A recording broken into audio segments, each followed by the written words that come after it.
Back in November of 2023, I was diagnosed with pancreatic cancer. I decided to make videos to record my journey with fighting this disease.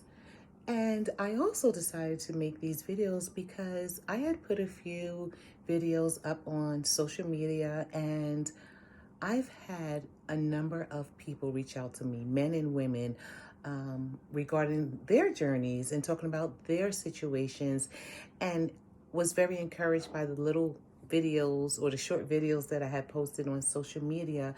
So I decided to just record when I feel like it. So I'm not editing anything. I may stumble over my words with my recordings, and it's therapeutic to me, and hopefully it helps someone else, and hopefully someone to come on and give me comments and recommendations on what I can do while I fight this.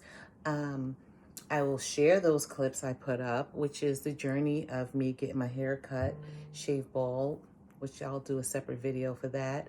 That's very emotional. Chemo, well, let me start with the journey. I had, back in September, the end of September, went on a corporate company trip to California. It was beautiful. That Sunday, I had went bike riding on the beach. Never did that before, even though I traveled to California a lot.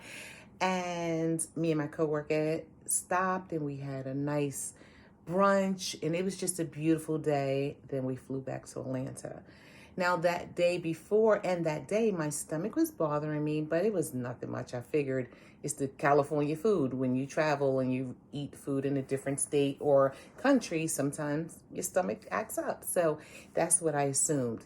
So I got back on Monday, and by Thursday, I was bent over in a lot of pain. But I said, it's just going to pass. It'll pass. It's just my stomach acting up. I'm taking all kinds of things for your stomach, but nothing was working. And then finally my significant other said, you're going to the emergency room.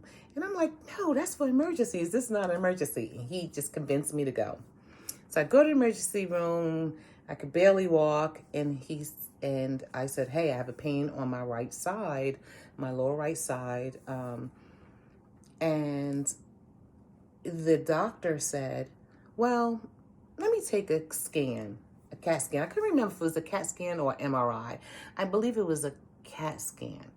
And so I said, okay. He said, I'm going to take it of all your organs. It could be a gallbladder. It could be kidney stones.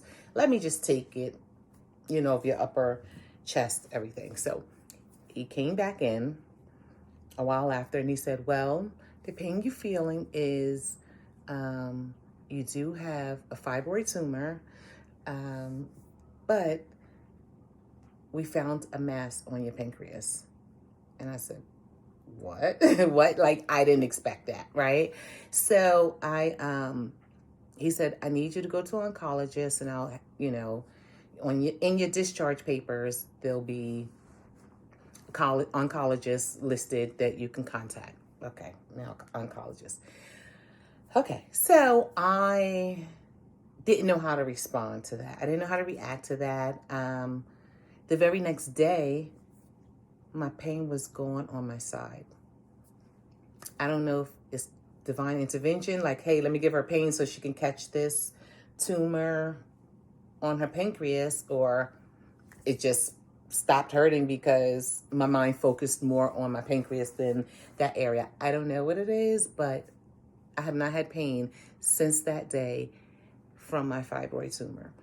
Okay, fast forward. So I go to an oncologist, and the oncologist has me, schedule me right away to get a biopsy of the pancreas, which is called the EUS, and only in Georgia. I live in Georgia, in Atlanta, and there's only a few doctors that does this procedure. So I go, get the procedure done, get the biopsy done. They let me home. It's a 1-day biopsy. They don't find enough cells to determine what it is. Now, that happens, and then like 3 days later, I go full pancreatitis. So now I'm in a hospital with pancreatitis, and I'm there for like 5 days. I don't know if anyone's ever had pancreatitis. It is very painful. Like, they had to keep me on morphine for most of the time I was in there. That's how painful it is. So they said, oh, well, that biopsy can trigger pancreatitis, but they didn't get enough cells. Okay, fast forward. Now I have to wait until I heal from pancreatitis. First of all, I'm in the hospital for 5 days. Then I have to wait till I fully heal from pancreatitis. And now that he wants to do it again. And I'm like, okay, what are you going to do different? Because I need to know. I mean, you're getting cells and I'm ended up in the hospital from it. I want to at least have some kind of results, right? So he said, oh, yeah, don't worry. We're going to get it. Okay, going for the second one. I said, well, I'm going to stay here to make sure I don't get pancreatitis, which they give you a whole bunch of fluids to make sure. So I end up staying longer, like all day. So let me rewind. My first biopsy was 4:30 in the afternoon. So he didn't get anything. I'm thinking, okay, this doctor's tired. My next biopsy I was his first person in the morning, and he kept me there all day to make sure I didn't go into pancreatitis. But again, he didn't find any cells. So now he refers me to another medical clinic, which is, I could say, Emory. And he's like, I'm going to get somebody to contact you. Well, again, this was in September, the end of September. So no one contacts me, just going into October from Emory. So I decided, I was like, I can't wait, and I'm not doing another biopsy with him, and he's not going to do it again because he can't get enough cells, and he's sending me to someone Emory. They're not contacting me. They're not getting back to me. Finally, when someone did get back to me, I'm going a little ahead of myself, they didn't have an appointment till February. Okay, even though they said they was going to rush it. So I took upon myself, and I said, you know what? I'm going to try to do research on what is a great medical center that can help me. And I decided to go to the Mayo Clinic because it's closer to me. I was thinking of going to New York, to the Sloan Center. I think I pronounced that correctly. And then I decided, you know what? I'm right near Florida. It's in Jacksonville. I'm going to reach out to them. I reach out to them. Now, mind you, all this is now, we're in November. Like I said, I didn't find out till the end of November. This started the end of September. So October's back and forth. So anyway, I go to the Mayo Clinic and I, do my first initial meeting, and they scheduled me to get a biopsy right away, like within a week. And so I get the biopsy, and what they said they were going to do different, because I asked, what are you going to do different than the other doctor, the EUS? He said, well, the EUS, they explained it like with the pancreas is that when they do biopsies, they try to get the outside, right? But sometimes they think it's the pressure from the outside that's causing that is narrowing an area in my pancreas, and the tumor is right there. A lot of times they feel the tumor is like on the outside of your pancreas, but he says sometimes it could be like in a pipe. It's just like a pipe. It could be inside. So the first step would be take the biopsy of outside the pancreas or on the pancreas, but then also going inside the tubes. I can't remember the name of them, and seeing if that would be the second half, like maybe there's a tumor inside there. They had even made me think, rewinding back before I went to the Mayo Clinic, the other doctor was like, oh, it's probably just something so simple. He told me it was this a form that another non-cancerous tumor that's out there, that's what they think it could be. So I shouldn't worry much, because maybe it can't be. It's probably not the cancer tumor. It's another name for it. I cannot think of it right now. But anyway, so they had me actually thinking like, okay, well, maybe it's not cancer. Maybe it's this tumor that's non-cancerous. It's a benign tumor that I can, that's there. So now they gave me false hope. But anyway, I go to Mayo Clinic. I go get ready to go in. I talk to the doctor. I'm like, listen, I need you to really do both parts, because I don't want to go through what I went through twice already. So I finished the biopsy. I come out. The gastrologist is there, and she says, okay, we're done. And I said, well, did you do both? She said, no, I just did the EUS, the first one, the one that you had twice. I did that. And I was like, no, see, you're not going to get enough cells. You're not going to, no, I'm going to go through this again. Like, I need to know. And she said, no, I got enough cells. We got enough cells. She's like, the pathologist was in the room, and we did it with the pathologist being right there and testing it as I'm doing the biopsy, and we got enough cells. The way she looked and gave me the nod, I knew at that moment that it must be cancer, because she was adamant that they didn't need to do nothing else. So next day I meet with the oncologist, and the next day I meet with another gastrologist, I guess. I don't know, I meet with another doctor, and, she lets me know, yes, it's cancer, and all the steps I have to take now. So I met with the oncologist right away, and he was like, okay, you need to put a port in right away. Like the next day, he had wanted to schedule me to put a port in, and he said, do you want to get, your chemo here in Florida, or do you want to do it in Atlanta? It's better to do it near your house. That may be easier for you. So I decided to do my chemo home. Now, all my doctors, my major doctors, my surgical oncologist and my regular oncologist is in Florida at the Mayo Clinic, but I have an oncologist here in Atlanta that is administering and working with the team, the Mayo Clinic, to administer the chemo. Chemo. All right, so they put the port in. It was like so fast that I didn't even have time to process that I had cancer. I cried a lot. I don't usually cry. I cried a lot. I knew I had to tell my kids. I have a daughter who just went off to college, her first year in college. So telling her was difficult because she's not there, she's on campus, and her campus is only 30 minutes from the house, but she's still on campus, and I was in Florida, and I had to, let her know. But unfortunately, someone in my family let her know first, and she had to sit on it for a whole day, which I had to let people know, like, this is my story. So one of the things I would tell people, when you're diagnosed with cancer, as soon as the close person you tell, just let them know it's your story. It's not that you want them to keep it secret from everyone. It's just that you want to tell people in your due time. And then once you come out with it, I don't care who, then anybody can know. So I wanted to be the one, especially with my family, to tell my family. What I didn't realize is I would forget to tell some people in my family, and that didn't turn out really great either. But I think people should do it whatever way they feel they're comfortable with.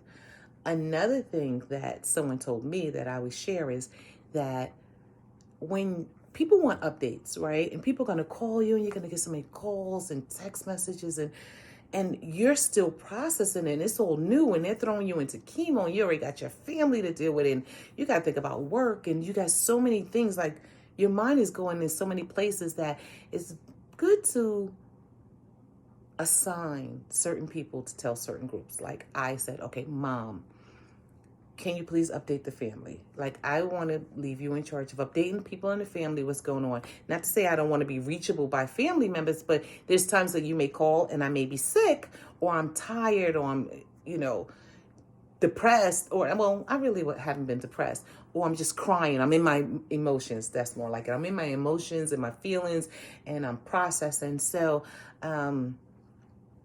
I answered. So I gave my mom that one. I gave a friend, hey, let the friends know. I try to keep my, coworkers in that group, So, a good thing is to assign people in your family or close to you to update people on a regular basis. Not to say people can't reach out to you, but just in case. Some people feel uncomfortable too. They don't want to bother you, so they don't want to reach out, but they do really want to know what's going on. So it'll be good if they did have someone that you have someone to let people who love and care about you know what's going on with you. So anyways, I get the port put in right away, and the very next day I have chemo.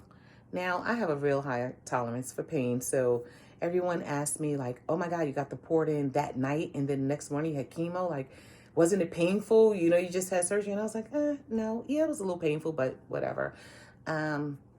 So I ended up having to do 3 types of chemo. So it was 6.5 hours of chemo. So I had to go in on a Wednesday, do 6.5 hours of chemo at the center, then take a bag of chemo home that was administered to me from that Wednesday into Friday. And then Friday morning, I go back in the center. They take it off of me. Then they give me a shot to boost up my immune system. So I get my first chemo, which is a very aggressive and strong chemo. I'm not going to say what it is and everything, but it was very aggressive and strong combination or cocktail of the chemo I was getting. And I do have a aggressive type of cancer. I have the, oh my God, I can't pronounce it, but it's the Adam, the ADEN, blah, blah, blah, blah, blah, form of cancer. So I was really excited that I was getting the aggressive type of chemo treatment. Well, that Friday morning, I started to have really, really bad chest pains to the point where my family's like, come on, we got to go get that bag off. And I was like, give me another half an hour, give me another half an hour. Again, I'm thinking, it's just gas. It's gas. It's from me vomiting, violently vomiting.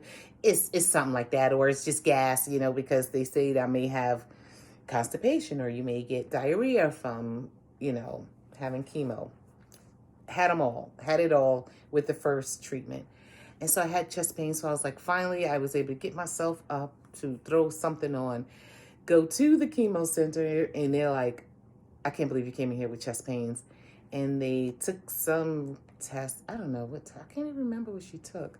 She did something, but I was in so much pain I can't remember. And she was like, "Oh my God, you got to go to emergency room right away." So they was gonna call an ambulance to come get me, and the hospital was like a walkway across from the office. So I said, "I'm not waiting. I'm just gonna go." Well, my doctor was very upset. I left and went to the emergency room myself. But anyways, I get there and come to find out one of the chemo that I was taking caused me to have a heart attack. And it's called the 5FU.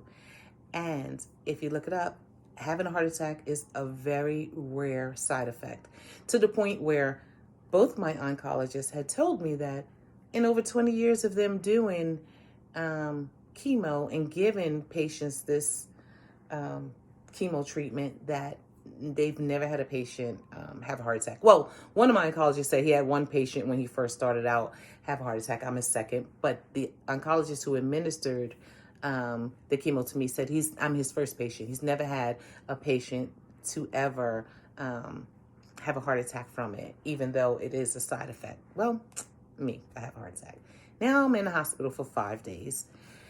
And now they got to change the chemo treatment. So now, of course, they're giving me a less aggressive chemo treatment, but it's still 6.5 hours, but I don't take it home. I only get administered once every other week on a Wednesday, all day. And I haven't had nausea with it. Well, slight nausea, but nothing. I haven't lost my appetite. I am eating. I am gaining weight like crazy. And they say they want you to gain weight. Well, I'm gaining weight. And I know that's not everyone's story. With the first chemo treatment, I couldn't eat. And then after the heart attack and they changed it, this treatment they're giving me, I'm able to eat. I don't have nausea. I am very fatigued and tired for about a week. I'll have people calling me. And at first I was feeling guilty of not answering calls or text messages. But I had to make a decision to just not answer it. You're too tired, and you're going to call people back when you have the energy, because even talking during that first week of chemo, after that first week of chemo, is so hard and draining that I could talk for 5 minutes and then I'm just like out of breath, tired, ready to go to sleep. So that's what that chemo does for me.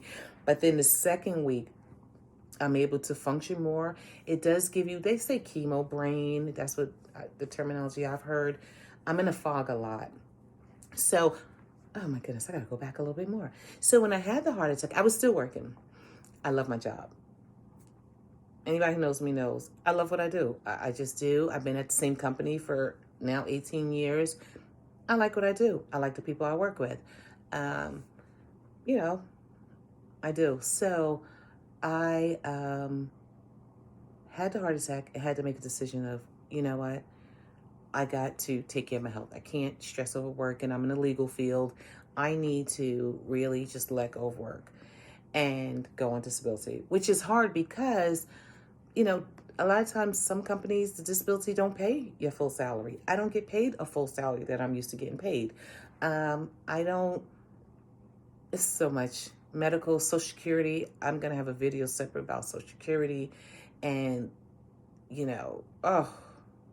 anyway.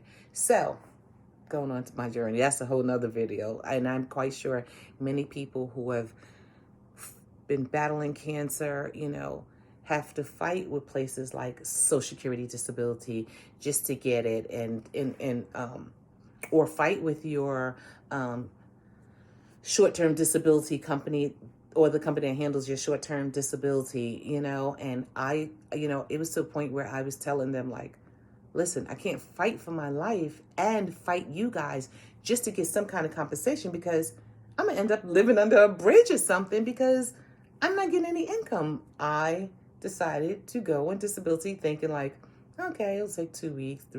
But when it's taking a month or longer, that's the problem. Some people can't. I was able to manage, but some people just can't. So, but that's a whole nother story. So I decided to come out of work, and that was a hard decision. I mean, I cried over that a lot. Like, I'm like, what am I going to do with my time? I'm one who, I schedule everything. Like, everything has to be this, this, this, this. I'm very organized. I write everything down. I calculate everything. I think everything through. I analyze everything. Is just so not having the brain capacity to analyze things and to let things go and, not work and have all this free time. I thought, like, I'm going to go crazy, but I'm not, because my brain is in a fog a lot of times, which is hard. I go through emotional ups and downs. Most of the time I'm happy. I'm very optimistic. I'm happy. If you don't know about pancreatic cancer, the survival rate for 5 or more years is between 3 and 5%. It has increased. I think I've just seen 14%. So there's not a very high survival rate.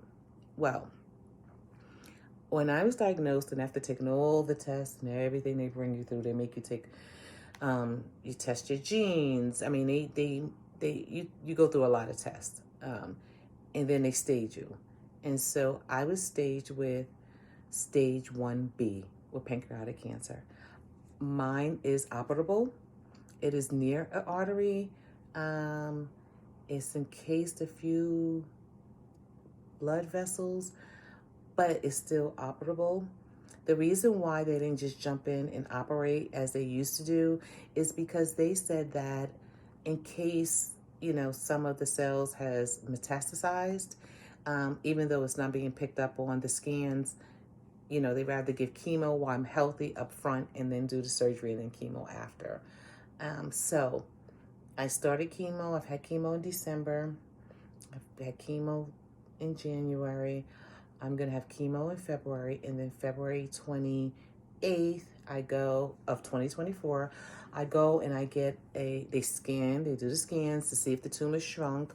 And if it shrunk, it shows that they could have, and make sure it didn't spread either, right? Metastasized, didn't spread. So if they see that, then hopefully they'll schedule for me to do surgery. The only way to cure pancreatic cancer is being able to do surgery. Unfortunately, a lot of people don't get diagnosed so early because it's not painful.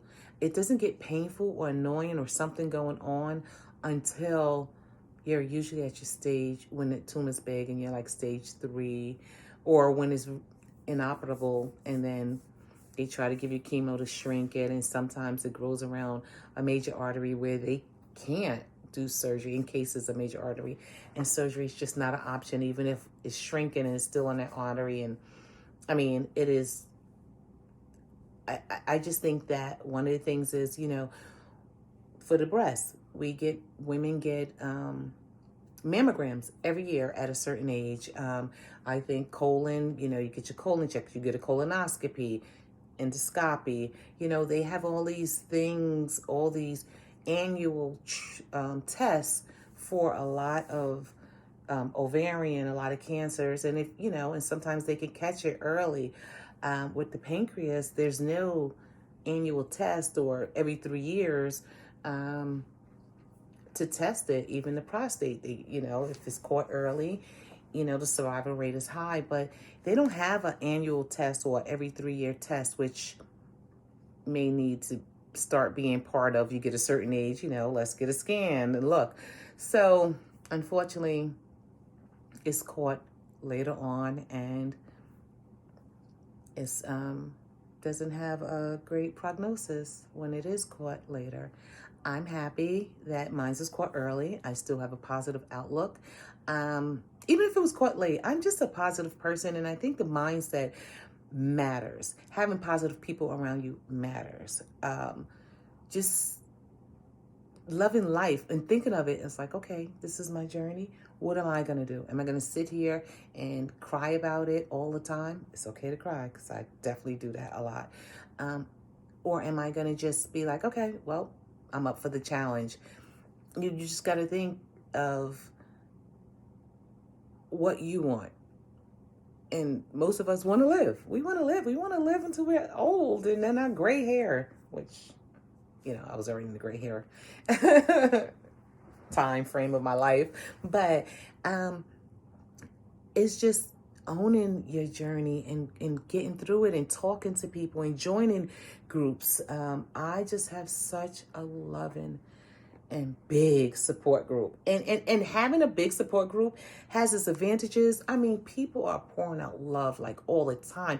I mean, even people I've worked with, attorneys that I've hired to handle some work in different states. I mean, I get messages all the time, just a random thinking about me, and I get, gifts and stuff. And it's not gifts because they want to just give me a gift. It is really genuinely thoughtful, meaningful, caring gifts because of the love and the genuineness of the concern and the care. And I just love it.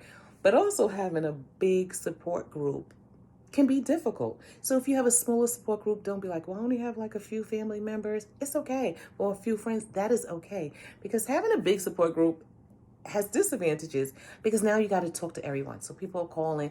Everyone wants to talk to. Yeah, they'll get the little messages from the people you designated to tell, but they want to talk to you. They love you. They care for you. They're concerned. I mean, I have people from when I was child, my first job. I had people from my company almost 20 years ago contacted me, and really and I just know everything is genuine, and everyone is really reaching out and pouring out so much love and concern. So, the support system around you, you just got to keep it positive, block anybody negative. And what I'm learning, and I haven't learned yet, that it's okay to receive help. I'm one who usually helps people. So for people to help me feel strange and to sit back and accept the help, to sit back and accept gifts, I'm a giver. So, I mean, I love a good gift, but I am usually a giver. And so to just have people give you something, it could be just a card. It could be a thought. I mean, I've had people give me scriptures. I've had people send me songs, encouraging songs. And it's just so amazing and thoughtful. Like, I'm a thoughtful person, but I'm more of a, okay, you got a need, let me just conquer that need and do that. But to actually sit down and really think of something like, oh, you know what? Let me send her this song. This song's going to keep her encouraged. And let me just tell you, I got a whole song list of what people send me, and I listen to it every morning. Scriptures people send me, I have read. Little clips and health advice, I have read and looked at, because you know what?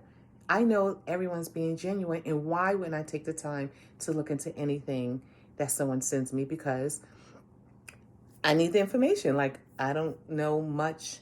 Well, I know somewhat about pancreatic cancer because I can go back and tell you. I have another story to tell about my experience with a family member who had pancreatic cancer, a family member, two family members who had breast cancer, and just being with them during those journeys. Um, so I do have some knowledge about the pancreatic cancer, but not as much as I thought I did until it happened to me, and now doing the research and looking at it. And let me tell you something. Google University will have you scared to death. So if you read something and you get nervous about something, just send a message to your doctor or your doctor's PA, just so that, to ease your mind. Because I have messaged them like, hey, I read this. Hey, I seen this, and they have been very helpful with, okay, well, this is what we're going to do, this, and don't worry about that. And, just easing your mind. So, and getting a support group, I've had a lot of organizations reach out to me. There's a lot of support. The Cancer Society, the American Cancer Society, is so great. Like, they reached out to me, and a caseworker just sent me all these places that, hey, if you need food, here's a pantry. If you need help with your electric bills, here's a company in your area, like all the way in your area that does it. If you need help paying your mortgage or your rent while you're going through this, here's this. And like, some people, you don't know, some people may need that help and don't know where to look for it, or you look through Google and you try to find it. But there's a lot of organizations that help. There's another organization, that PanCan. They have a lot of resources, and in churches around have resources that I found, that people sent me. So I am very grateful with everything that was sent to me, and again, the support system that I do have. So I am going to sign off on this tonight. And as I said, I'm going to stumble over words because I am not going to edit it. I'm not going to redo it. I'm just going to go through my journey and talk to you guys. And if anyone has any good news or any other advancement or something I need to know, different foods to eat, I've gotten people have sent me teas, videos of certain fruits to eat and things like that. And I really appreciate it because I do research and look because, hey, I'm not working.